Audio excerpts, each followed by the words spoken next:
This video is sponsored by nobody. ஏன்னா உங்கள் attention எனக்கு ரொம்ப முக்கியம்.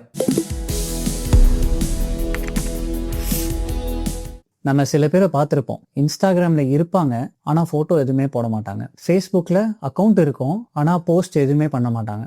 லிங்க்டின்ல ரொம்ப சைலண்ட்டாக இருப்பாங்க. ஒரு சோஷியல் மீடியா ப்ரெசன்ஸே இல்லாத மாதிரி இருக்கும். ஏன் அப்படி இருக்கீங்க அப்படின்னு அவங்களை கேட்டேன்னா, எனக்கு சோஷியல் மீடியாவில் போடணும்னு அவசியப்படலை அப்படின்னு சொல்லுவாங்க. ஆனால் நம்ம மைண்டில் என்னமோ தப்பாக இருக்குது, அவங்க எதையோ மறைக்கிறாங்க அப்படின்னு தான் நம்ம நினைப்போம். சைக்காலஜி படி சொன்னான்னா 3 வகையான பீப்புள் தான் சோஷியல் மீடியாவில் போஸ்ட் பண்ணாமல் இருக்காங்க. இதில் முதல் வகை, எனக்கு சோஷியல் மீடியாவில் போஸ்ட் பண்ணாலே எனக்கு ப்ரைவசி போயிடுது, என் ப்ரைவசி தான் எனக்கு இம்பார்ட்டண்ட், ஈவன் ஒன் ஃபோட்டோவில் என்னோட மூஞ்சி வந்துடுச்சு அப்படின்னா எனக்கு ப்ரைவசி போன மாதிரி நான் ஃபீல் பண்ணுறேன், so I am very protective அப்படிங்கிற டைப்பு. இதில் செகண்ட் டைப் எனக்கு சோஷியல் மீடியாவில் நான் போஸ்ட் பண்ணிவிட்டு அதை பற்றி யாராச்சும் நெகட்டிவாக ஏதாவது கமெண்ட் பண்ணாங்கன்னா அதை என்னால் ஹேண்டில் பண்ண முடியாது, ஸோ எனக்கு அந்த பயம் இருக்குது அப்படிங்கிறதுனாலேயே நான் எதுவுமே போஸ்ட் பண்ண மாட்டேன் அப்படின்னு சொல்கிறது தான் செகண்ட் டைப். இதில் நான் தேர்ட் டைப்பை பற்றி சொல்கிறதுக்கு முன்னாடி இம்ப்ரெஷன் மேனேஜ்மெண்ட் அப்படிங்கிற கான்செப்டை பற்றி நம்ம பேசணும். ஒரு ஹியூமனாக நம்ம நம்மளை பற்றி மற்றவங்க எப்படி பர்சீவ் பண்ணுறாங்க அப்படிங்கிற இமேஜ் அதை நம்ம மெயின்டைன் பண்ணுறோம் இல்லையா, அதுக்கு பேர் தான் இம்ப்ரெஷன் மேனேஜ்மெண்ட். நம்ம ஃபேஸ்புக்கில் என்ன போஸ்ட் போட்டாலும் அது ஒரு டைப்பாக தான் போடுவோம். ஃபோட்டோஸை ரொம்ப இன்ஸ்டாகிராமில் ரொம்ப க்யூரேட்டடாக பண்ணுவோம். அதே போல் நம்ம லிங்க்டின்ல ஒரு டொனாலிட்டி வச்சு ஒரு டைப் ஆஃப் வாய்ஸ் வச்சு தான் நம்ம ரொம்ப பர்சனலைஸ்டாக பண்ணுவோம். ஏன்னா நம்ம மற்றவங்க நம்மளை இந்த மாதிரி தான் போர்ட்ரே பண்ணணும், அவங்க சந்திரமௌலி அப்படின்னா இந்த மாதிரி தான் நினைக்கணும் அப்படிங்கிற ஒரு இமேஜ்க்காக நம்ம போர்ட்ரே பண்ணுவோம். ஸோ இந்த தேர்ட் டைப் ஆஃப் பீப்புளுக்கு இம்ப்ரெஷன் மேனேஜ்மெண்ட் சோஷியல் மீடியா வழியாக அவங்களுக்கு அந்த நீடை சாட்டிஸ்ஃபை பண்ணணும்னு அவங்களுக்கு தோணலை. ஏன்னா அவங்கள பொறுத்த வரைக்கும் சோஷியல் மீடியாவில் வர அந்த impression is not authentic. So அவங்களோட ரியல் லைஃப்பில் இருக்கிற அந்த கனெக்ஷன்ஸ் அது இன்னும் அவங்களுக்கு டீப்பராக தோணுது. இல்லை அவங்க ரொம்ப செல்ஃப் சென்டர்டாக இருந்திருக்காங்க, ஸோ அவங்களுக்கு சோஷியல் மீடியாவில் அந்த வேலிடேஷன் கிடைக்கணும் அப்படிங்கிறதுக்கு அவசியம் இல்லை. இதில் நான் தேர்டு டைப் ஆஃப் பர்சன்னாக தான் மாறி இருக்கேன், அவங்களோட தான் ரொம்ப ரெசனேட் பண்ணுறேன் அப்படின்னு சொல்லலாம். பட் என்னோட பர்சனல் லைஃப் ஜேர்னியில் ஐ எம் நாட் எட் தேர் இந்த தேர்ட் பர்சன் இதில். ஏன்னா இப்போவுமே சந்திரமௌலி அப்படின்னா ஓகே, அவர் ஒரு யூடியூபர், அவர் ஒரு மோனோமோனிஸ்ட்டு, அவர் சீரியஸான டாபிக் தான் பேசுவாங்க அப்படின்னு சொல்லிட்டு நான் இன்னுமே என்னோட வியூவர்ஸ் எப்படி என்னை பர்சீவ் பண்ணுவாங்க அப்படிங்கிற இம்ப்ரெஷன் மேனேஜ்மெண்ட்டில் தான் நான் இருக்கேன். அண்ட் அவங்களோட கமெண்ட்ஸ் எதாவது நெகட்டிவாக வந்துருமோங்கிற பயம் கூட எனக்கு இருக்குது. பட் ஸ்லோலி நான் அந்த டைரெக்ஷனில் தான் போயிட்டுருக்கேன். பட் என்னோட ஜேர்னி இந்த சோஷியல் மீடியா மட்டும் இல்லை, இன்டர்நெட் ஆஸ் அ ஹோல் அதோட பொட்டென்ஷியல் என்ன அப்படின்னு நான் எப்படி ரியலைஸ் பண்ணேன், இன்டர்நெட்டை எப்படி நான் லெவரேஜ் பண்ணேன், அண்ட் அதை வச்சு நான் எப்படி வளர்ச்சி அடைஞ்சேன், சில இம்பார்ட்டண்ட்டான பீப்புளை மீட் பண்ணேன், அண்டு அட்வர்டைஸிங்லேயே நான் ஒர்க் பண்ணியிருக்கேன். அண்ட் ஓவர் டைமில் என் பெர்ஸ்பெக்டிவ் அபவுட் என் job and social media as well as internet எப்படி சேஞ்ச் ஆச்சு, அண்ட் இன்னைக்கு என்னோட approach towards social media and internet என்ன அப்படிங்கிறது தான் இன்னைக்கு மோனோமோனிஸ்ட் பாட்காஸ்ட்டில் நம்ம பார்க்க போகிறோம். ஒரு காலத்தில் சோஷியல் மீடியா உலகத்தையே கனெக்ட் பண்ணும் அப்படின்னு நம்பின ஒருத்தன், அதே உலகத்திலேயே வேலை செஞ்சவன், அந்த உலகத்தை வச்சு சம்பாதிச்சவன், அப்புறம் அந்த உலகமே வேண்டாம் அப்படின்னு சொல்லி அதை பார்த்து அருவருப்பானவன், அவனோட கதை இது. என்னோட கதை வாங்க பார்க்கலாம். நான் என் லைஃப்பில் ஃபஸ்ட்டு சம்பாதிச்சது பிளாகராக தான். என் காலேஜ் ஃபைனல் இயர் போது இன்னும் கிராஜுவேட் கூட பண்ணல. அப்போது என் பாட்டி வீட்டில் ஒரு சின்ன ஒரு ரூமு, நைட்டு ஒரு 2 மணி 3 மணி இருக்கும், ஒரே ஒரு டியூப் லைட், ஒரு ஃபேன், சென்னை ஹீட்டு, நான் பயங்கரமாக வேர்க்கும், அந்த ஒரு பனியனை போட்டுட்டு அந்த சைலன்ஸில் எவ்வளோ குவைட்டாக இருக்கும் அப்படின்னா அந்த டோர்லேருந்து எங்கள் வீட்டு பாத்ரூமுக்கு அப்படியே மூஞ்சூர்லாம் ஓடும். ஸோ அதெல்லாம் கூட நம்ம காதில் கேட்கும், அந்த மாதிரி ஒரு செட்டிங். இதில் தான் ஃபஸ்ட்டு டொமைன் வாங்குவேன். டொமைனை வாங்கிட்டு அந்த டொமைன் மேலே கண்டென்ட் போட்டுட்டு அதை ஒரு பிளாக் மாதிரி க்ரியேட் பண்ணிவிட்டு எனக்கு தெரிஞ்ச ஒரு 2-3 இடத்துல அந்த பிளாகை சப்மிட் பண்ணிவிட்டு அவங்க சில டாபிக்ஸ் பற்றி நீ எழுது அப்படின்னு சொல்லிட்டு லிங்க்ஸ்லாம் கொடுப்பாங்க, போஸ்ட் லிங்க்ஸு, அண்ட் அதுக்கு பேமெண்ட் கொடுப்பாங்க. ஸோ இதான் நான் பண்ணிகிட்டு இருந்தேன். அந்த பிளாக்ஸோட டாபிக்ஸ் என்ன தெரியுமா, யூஎஸில் ரியல் எஸ்டேட், பீச் சைடில் living life style, financial freedom. இதில் ஃபனி பார்ட் என்னென்னா, அப்போல்லாம் வந்துட்டு இன்டர்நெட் வந்து பிஎஸ்என்எலோட கனெக்டடு. ஸோ நான் ரொம்ப இன்டர்நெட் யூஸ் பண்ணால் டெலிஃபோன் பில்லு பிச்சுக்குங்கிறதுனால நான் வந்து யூஎஸில் பீச் சைட்லாம் எப்படி இருக்கும், அந்த பீச் ஹவுசஸ்லாம் எப்படி இருக்கும் அப்படின்னு கூட நான் வந்துட்டு ப்ரௌஸ் பண்ணி அந்த இமேஜஸ்லாம் பார்த்தது கிடையாது. ஜஸ்ட் என்னோட ஓன் இமேஜினேஷனையே யூஸ் பண்ணிவிட்டு நான் க்ரியேட்டிவாக எழுதிட்டு இருந்தேன். பட் என்னை பொறுத்த வரைக்கும் இன்டர்நெட்டோட பவரே இதுதான். ஒரு இந்தியன் பையன் இருட்டான ஒரு வீட்டில் வெறும்னா ஒரு ஃபேனை ஓடிக்கிட்டு தன்னோட பனியனோட அப்படி உள்பனியன் போட்டுக்கிட்டு உங்களால் வந்து ஒரு பீச் ஹவுஸ் லிவிங் வாழ முடியும் அப்படிங்கிற மாதிரி பாசிட்டிவாக வந்துட்டு எழுதிக்கிட்டு உலகமே உன் கையில் தான் இருக்குது அப்படிங்கிற ஒரு பிலீஃபோட, அதுதாங்க பவர் ஆஃப் இன்டர்நெட். அதுக்கப்புறம் நான் கார்பரேட் போயிட்டேன். காக்னிசென்ட்டில் வந்து ஜாயின் பண்ணி one of the top blogger in Cognizant ஆகிட்டேன். ஒரு வருஷத்துலேயே என்னால் வந்து காக்னிசென்ட்டோட சிஇஓவை மீட் பண்ண முடிஞ்சிச்சு. அப்புறம் வந்து பெரிய பெரிய ஈவெண்ட்ஸுக்கெல்லாம் வந்துட்டு ஒரு லைவ் டெலிகாஸ்ட் மாதிரி வந்து ஒரு லைவ் பிளாகிங் பண்ணுறதுக்கெலாம் நான் இன்வைட் பண்ண ஆரம்பித்தாங்க. ஸோ கண்டென்ட் கிரியேட்ஸ் இன்ஃப்ளூயன்ஸ் அப்படின்னு எனக்கு நல்லாவே புரிஞ்சிச்சு. And social presence will open up doors for you and ஃபியூச்சரில் உனக்கு நிறைய வாய்ப்புகள் கிடைக்கும் அப்படிங்கிற ஒரு கன்க்ளூஷனுக்கும் நான் வந்துட்டேன். இதுக்கப்புறம் வந்து நான் யூகேல போயிட்டு எம்பிஏ படித்தேன். அண்ட் என்னோட ஸ்பெஷலைசேஷன் ஆப்வியஸ்லி சோஷியல் மீடியாவில் தான். ஸோ சோஷியல் மீடியா தான் future, it is the way to connect the world. And என்னோட கரியரையும் வந்து சோஷியல் மீடியா தான் பார்த்துக்க போகிறது அப்படிங்கிற ஒரு கன்விக்ஷனோட தான் நான் வந்து கிராஜுவேட்டே ஆனேன். ஸோ என்னோடய கிராஜுவேஷன் முடிஞ்ச அப்புறம் நான் வந்து ஒரு ஆன்லைன் அட்வர்டைஸிங் கம்பெனியில் ஜாயின் பண்ணேன். ஸோ அப்போ வந்துட்டு இந்த வெப்சைட்ஸ்லாம் எப்படி காசு பண்ணுறாங்க, பிராண்ட்ஸ் எல்லாம் எப்படி வந்து ஆடியன்ஸை டார்கெட் பண்ணுறாங்க, இந்த ஆடியன்ஸ் டார்கெட்டிங்லாம் எப்படி இன்னும் நீஷாக இருக்குது, எப்படி பில்ட் பண்ணுறாங்க, அந்த ப்ரொஃபைலிங் அதெல்லாம் வந்துட்டு நான் வந்து கற்றுக்கிட்டேன். ஸோ ஆன்லைன் அட்வர்டைஸிங்கும் சோஷியல் மீடியாவும் டிஃப்ரெண்ட் அப்படின்னு தான் நான் நினச்சிட்டு இருந்தேன். ஆனால் ஸ்லோலி இந்த பவுண்ட்ரிஸ் வந்து டிஸப்பியர் ஆக ஆரம்பிச்சது. இனிஷியலாக வந்து ஃபேஸ்புக் ஆட்ஸே போட மாட்டாங்க அப்படின்னு சொன்னாங்க. பட் ஒவ்வொரு டைம்ல ஃபேஸ்புக்ஸ்ல வந்து நிறையவே ஆட்ஸ் போட ஆரம்பிச்சிட்டாங்க. லிங்க்டின்னும் முதல்ல பார்த்தீங்கன்னா வந்து ஒரு ரெஸ்யூமே அப்லோட் பண்ணி ஒரு ஸ்டாட்டிக்கான ஒரு போர்ட்டல் மாதிரி தான் இருந்துச்சு. பட் அதுலேயுமே வந்து இந்த இன்ஃபினிட் ஸ்க்ரோல் அப்படின்னு சொல்லுவாங்க, அதாச்சும் ஒரு ஸ்லாட் மிஷின் லாஜிக் அப்படின்னு பாப்புலராக சொல்லுவாங்க. அடுத்தது என்ன வரும்னே உங்களுக்கு தெரியாது. ஸோ அதை நீங்கள் பார்த்த உடனேயே உங்கள் மைண்ட் வந்து அந்த I don't know what is coming அப்படிங்கிற கேப்பை ஃபில் பண்ணுறதுனால உங்கள் பிரெயின் வந்து டோபமின் கொடுக்கும். ஸோ ஒரு அடிக்டிவ் பிஹேவியர். ஸோ இதை நீங்கள் ரியல் டைமில் பார்க்கணும், ரியல் லைஃப்பில் பார்க்கணும் அப்படின்னா ஒரு எஸ்கலேட்டர் மேலே போயிட்டு கொஞ்சம் தூரமாக போயிட்டு நின்னீங்க அப்படின்னா மக்கள் வந்து மாற மாற நீங்கள் வந்து அதை என்ஜாய் பண்ணிகிட்டே இருப்பீங்க. டைம் பாஸ் ஆகிறது உங்களுக்கு தெரியவே தெரியாது. இந்த மாதிரி ஒரு சுச்சுவேஷனில் போய் நின்றுட்டு உங்களால் அந்த கண்ணு எப்போ எடுக்க முடியுது வெளியில் அப்படின்னு கமெண்ட்ஸில் சொல்லுங்கள். ஈஸியாக ஒரு 1 minute to 2 minutes போயிடும். இந்த டைமில் எனக்கு வந்து ஃபேஸ்புக்கில் ஆல்மோஸ்ட் 1000 ஃப்ரெண்ட்ஸு. ஏன்னா ஒரு 10 வருஷமாக நான் வந்து அக்ரிகேட் பண்ணிகிட்டு இருந்தேன். என்னோட ஸ்கூலில் படித்த, நான் பேசக்கூட இல்லை அந்த மாதிரி நிறைய பீப்புளோடலாம் வந்துட்டு நான் வந்து ஃபேஸ்புக்கில் கனெக்டடாக இருந்தேன். அதே போல் லிங்க்டின்ல connections will open up doors அப்படிங்கிறதுனால கண்ட மேனிக்கு பெரியவங்களோட பெரிய பெரிய பொசிஷனில் இருந்தவங்களோட நான் வந்துட்டு கனெக்ட் பண்ணி I almost had 2000 not connections in LinkedIn. இது தவிர ட்விட்டரில் வந்து எக்ஸ்க்ளூசிவாக நான் என்னோட ஃபுட்பால் தெரிஞ்ச பீப்புளோட மேன்செஸ்டர் யுனைடெட் பற்றி பேண்டர் பண்ணுறதுக்காகவே நான் ட்விட்டரை யூஸ் பண்ணிகிட்டு இருந்தேன். ஸோ டெய்லி மார்னிங் வந்து அப்படியே பார்த்தீங்கன்னா ஒரு நியூ கனெக்ஷன்ஸ் வரும், நியூ ரிக்வெஸ்ட் வரும். யாராச்சும் வந்து ஏதாவது போஸ்ட்டில் லைக் பண்ணியிருப்பாங்க, ஷேர் பண்ணியிருப்பாங்க. ஸோ எப்போவுமே வந்து ஒரு புதுசான ஒரு அனுபவங்கள் வந்துக்கிட்டே தான் இருக்கும் என்னோட மொபைல் ஃபோன் வழியாக. பட் எனக்கு வந்து லைட்டாக அப்போ தோண ஆரம்பிச்சுது and I felt really connected அப்போ. ஸோ டெய்லி பார்த்தீங்கன்னா எனக்கு வந்துட்டு ஏதாச்சும் ஒரு புதுசாக ஒரு கனெக்ஷன் வரும், இல்லைனா ஒரு புது லைக், இல்லைனா ஒரு ஷேர் ஒன்று வரும், இல்லைனா யாராச்சும் கமெண்ட் பண்ணியிருப்பாங்க. ஸோ நோட்டிஃபிகேஷன்ஸ் வந்து டக்குன்னு வந்துக்கிட்டே தான் இருந்துச்சு and I felt really connected. ஆனால் ஒரு சூப்பர்ஃபிஷியல் கனெக்ஷன் மாதிரி தான் இருந்துச்சு. ஏதோ ஒரு ஃபுல்ஃபில்மெண்ட் இல்லாத, ஒரு டீப்பர் கனெக்ஷன் இல்லாத மாதிரி ஒரு ஃபீலிங் இருந்துச்சு. அப்போ தான் நான் வந்து மினிமலிசம்குள்ளே வந்தேன். ஸோ மினிமலிசம் என் லைஃப்பில் என்டர் ஆனது 2016.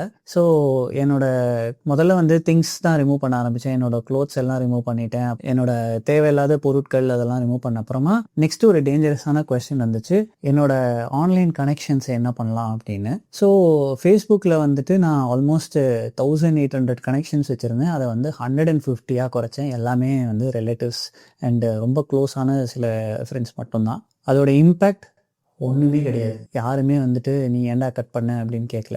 நெக்ஸ்ட்டு லிங்க்டின்ல ஆல்மோஸ்ட் 1500 கனெக்ஷன்ஸ் நான் வச்சுருந்தேன். அதை வந்து அப்படியே 500 குறைச்சேன். ஆப்வியஸ்லி லிங்க்டின்ல எவனும் என்னை மதிக்கவும் இல்லை. ஸோ எனக்கு அப்போ தான் புரிஞ்சிச்சு, உன்னோட உண்மையான கனெக்ஷனுக்கு இந்த மாதிரி அல்காரிதம்லாம் தேவையே கிடையாது. உன்னோட ரிலேஷன்ஷிப்பை அவங்க வந்து ட்ரூவாக இருந்தாங்க அப்படின்னா அவங்களே வந்து உன்னை கனெக்ட் பண்ணிப்பாங்க அப்படின்னு.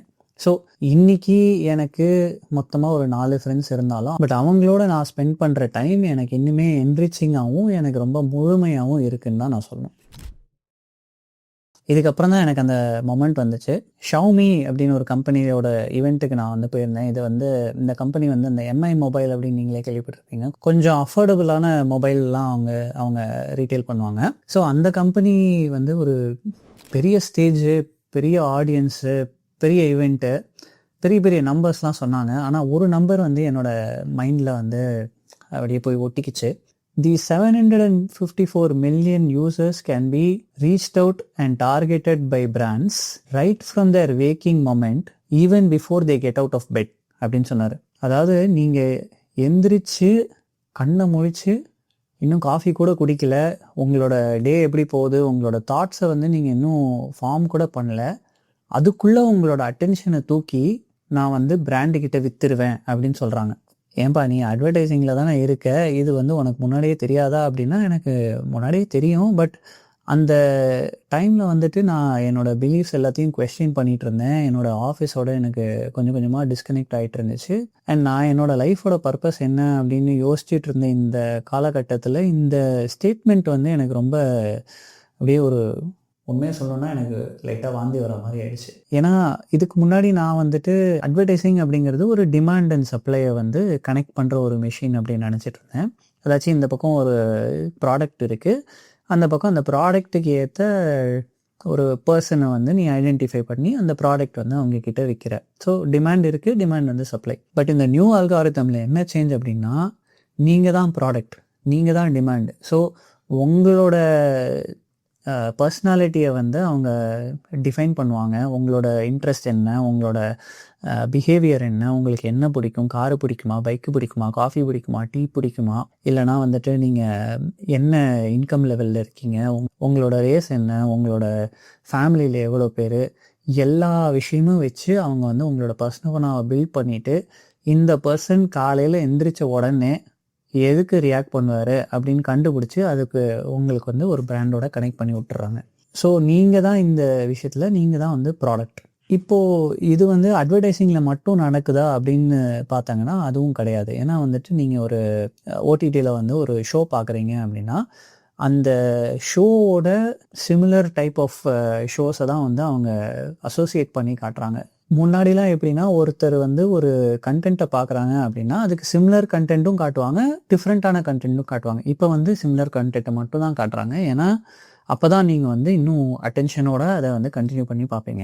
நீங்கள் என்னடா பூமர் மாதிரி பேசுகிற அப்படின்னு நீங்கள் வந்து நினைக்கலாம். பட் ஒரு பூமராக நான் வந்துட்டு இருந்தபோது ஒரு கமல்ஹாசன் படம் பார்க்குறேன், நான் ஒரு ரஜினி படம் பார்க்குறேன், ஒரு அஜித் படம் பார்க்குறேன், ஒரு விஜய் படம் பார்க்குறேன் அப்படின்னா எனக்கு வந்துட்டு இந்த சாய்ஸஸ்லாம் இருந்துச்சு. பட் இப்போ இருக்கிற நியூ அல்காரிதமில் நீங்கள் ஒரு கமல் படம் பார்க்குறீங்களோ இல்லை ஒரு சண்டை படம் பார்க்குறீங்களோ அப்படின்னா ஆட்டோமேட்டிக்கலாக உங்களுக்கு அடுத்த ஒரு 10 நாளைக்கு ரிப்பீட்டடாக கமல் படமும் ரிப்பீட்டடாக சண்டை படமும் வந்துக்கிட்டே தான் இருக்கும். இதை வந்து ஒரு எக்ஸ்ட்ரீமாக கொண்டு போனோம் அப்படின்னா நீங்கள் ஒரு பொலிட்டிக்கல் பார்ட்டியோட அஜெண்டா உங்களுக்கு பிடிச்சிருக்கு அப்படின்னு நீங்கள் வந்து ஒரு கண்டென்ட் பார்க்குறீங்க, இல்லை ஒரு ரிலீஜியஸ் கண்டென்ட் பார்க்குறீங்க அப்படின்னா அந்த ரிலீஜனோட நல்ல விஷயங்களை மட்டும் காட்டாமல் மற்ற ரிலீஜனோட கெட்ட விஷயத்தையும் காட்டிட்டு இந்த உலகமே வந்து இப்படி தான் இருக்குது அப்படின்னு உங்களுக்கு வந்து அது ஒரு பர்செப்ஷன் மாதிரி அதை காட்டி உங்களை வந்து பயங்கரமாக போலரைஸ் பண்ணி வச்சுருவாங்க. இந்த போலரைசேஷன் முன்னாடியும் இருந்துச்சு. பட் முன்னாடி அந்த சாய்ஸ் இருந்துச்சு, எங்களை மாதிரி பூமருக்கு வந்து அந்த சாய்ஸ் இருந்துச்சு. பட் இப்போ இருக்கிற ஜெனரேஷனுக்கு அந்த சாய்ஸே இல்லை. ஒன்ஸ் நீங்கள் வந்து ஒரு எக்ஸ்போஸ் ஆகிட்டீங்க அப்படின்னா ஆட்டோமேட்டிக்காக the algorithm will do its job. And அதுதான் இதில் ரொம்பவே டேஞ்சரஸ்.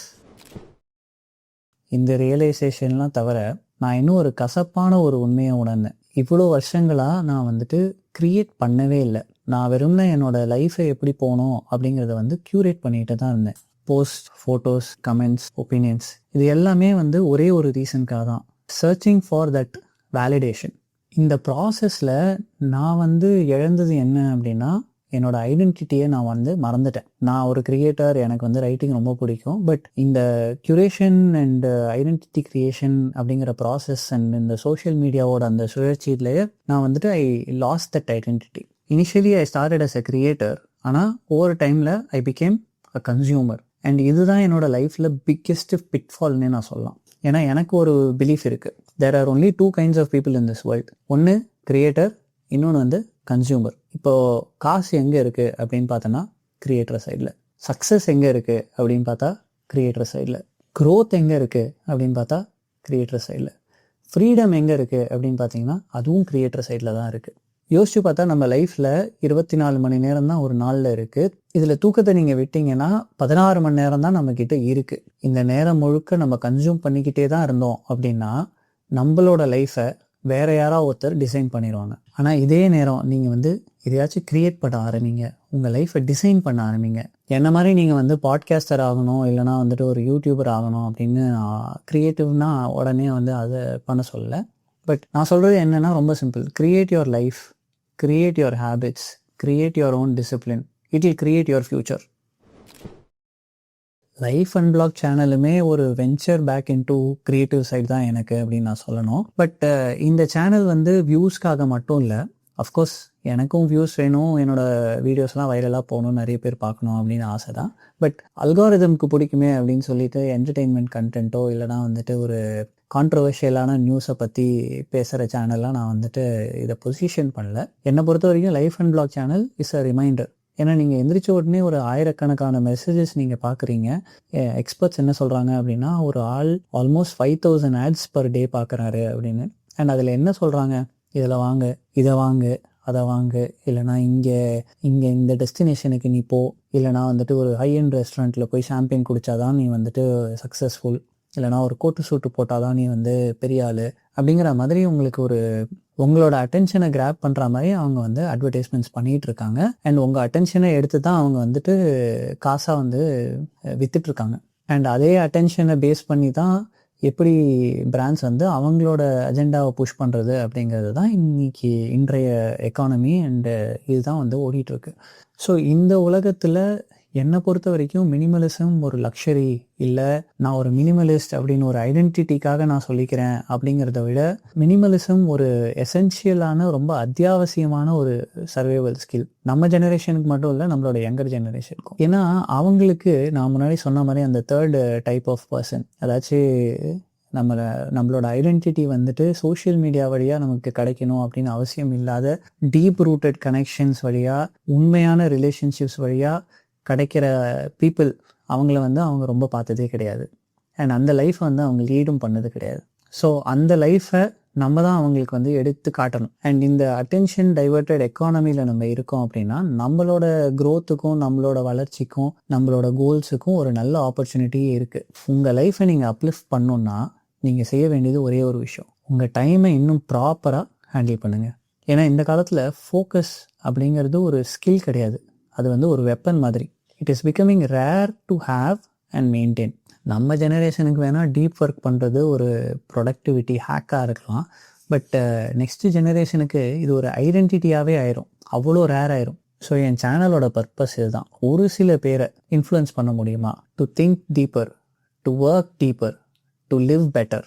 அது ஆக்சுவலாக நடந்தாலே போதும். ஒன்ஸ் நீங்கள் இந்த வீடியோவை எண்டு வரைக்கும் பார்த்துட்டீங்க அப்படின்னா அல்காரிதமே மற்றதை பார்த்துக்கும். இதே மாதிரி பல கண்டென்ட் உங்களுக்கு வந்து அதுவே தானாக கொடுக்கும். ஏன்னா end of the day algorithm is a tool.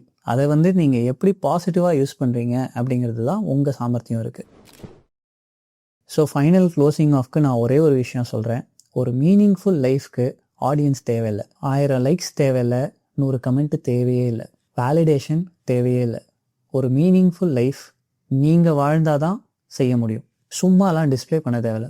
நீங்கள் இந்த 24 மணி நேரத்தை எப்படி யூஸ் பண்ணுறீங்க அதுதான் உங்கள் ஐடென்டிட்டியாக இருக்க போகுது, அதுதான் உங்கள் வரலாறாக இருக்க போகுது. ஸோ நீங்கள் கிரியேட்டர் சைடில் இருக்க போகிறீங்களா, கன்சியூமர் சைடில் இருக்க போகிறீங்களா, யோசிச்சு பாருங்கள். தேங்க்ஸ் ஃபார் வாட்சிங் லைஃப் அண்ட் பிளாக்.